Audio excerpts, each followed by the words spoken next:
రేవంత్ రెడ్డి కక్షపూరితంగా అరెస్టు చేయాలని ఒక దురాలోచనతో ఈరోజు ఏసీబీ కేసు నమోదు చేసి అదుపులోకి తీసుకోవడం జరిగింది. ఏదైతే ఫార్ములా ఈ రేస్ కార్ల రేసింగ్ ఏదైతే ఉందో అత్యంత ప్రతిష్టాత్మకమైన రేస్ అది. అనేక దేశాలు, ప్రపంచ దేశాలు, సాంకేతికంగా ఆర్థికంగా అభివృద్ధి చెందిన దేశాలు ఆ కార్ల రేసును వారి వారి దేశాల్లో నిర్వహించుకోవడానికి అనేక సన్నాహక ఏర్పాటు చేసుకున్నప్పటికీ కూడా అత్యంత ప్రతిష్టాత్మకమైన ఆ కార్ల రేస్ పోటీని ఇలా భారతదేశంలోని మన భారతీయులందరూ, తెలంగాణ ప్రజలందరూ గర్వించే విధంగా దాన్ని అత్యంత ప్రతిష్టాత్మకంగా హైదరాబాద్లో 2023లో నిర్వహించడం జరిగింది.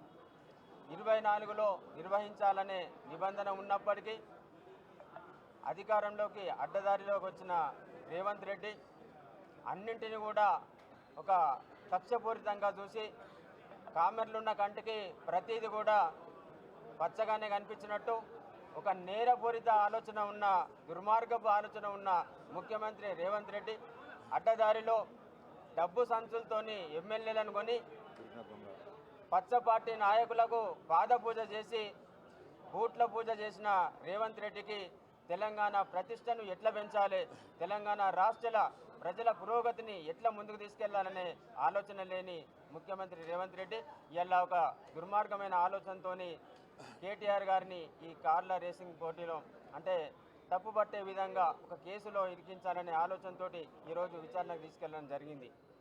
ఇలా ఈ కార్ల రేసింగ్ ఏదైతే హైదరాబాద్లో జరిగిందో రేపటి రోజున మెక్సికో సిటీలో ఈ నెల 9వ తేదీన జరగబోతూ ఉంది. తర్వాత ఈ నెల 14న జడ్డారా దేశంలో జరగబోతూ ఉంది. అంటే గొప్ప గొప్ప దేశాలు, గొప్ప గొప్ప రాష్ట్రాలు ఆయా దేశాల్లో ఈ కార్ల రేసింగ్ పోటీని నిర్వహించి తద్వారా వాళ్ళ రాష్ట్ర ప్రగతిని, ఆ దేశ ప్రగతిని ప్రపంచ దేశాలకు చూపెట్టాలనే ఒక గొప్ప ఆలోచనతో ఒక సాంకేతికను అట్లాగే అభివృద్ధి చెందుతున్న టెక్నాలజీని ఆ దేశానికి రప్పించుకోవాలి, అనేక పారిశ్రామిక కంపెనీలను, అనేక పారిశ్రామిక అవకాశాలను ఆ రాష్ట్ర ప్రజలకు, ఆ దేశ ప్రజలకు అందించాలనే ఒక ఉద్దేశంతో ఈ కార్ల రేసింగ్ పోటీలను ఆయా దేశాల్లో నిర్వహిస్తూ ఉన్నారు.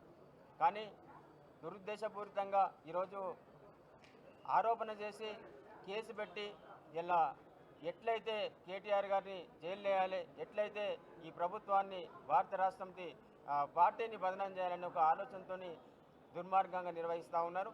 తప్పకుండా ఏదైతే నువ్వు దురాలోచన పెట్టుకున్నావో, ఏదైతే దుర్మార్గపు ఆలోచన పెట్టుకున్నావో ప్రజల చేతిలో తప్పకుండా అది నీకే కొడుతుందని చెప్పేసి హెచ్చరిస్తూ ఉన్నాం. రాబోయే స్థానిక ఎన్నికల్లో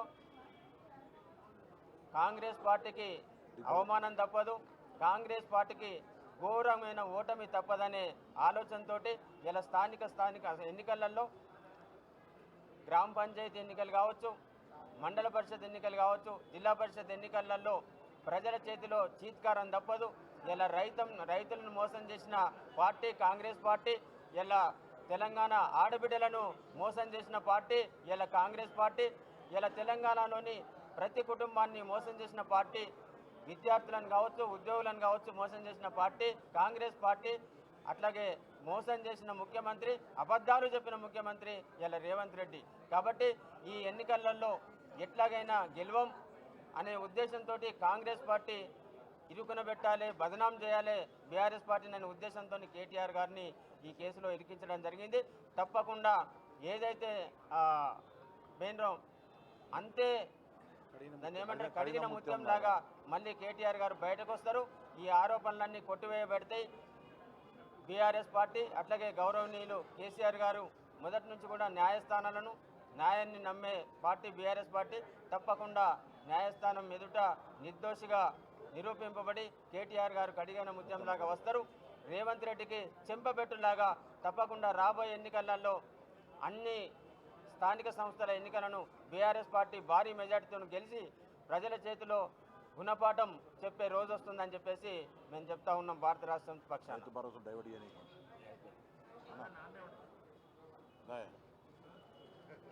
లైవ్ ఉండండి.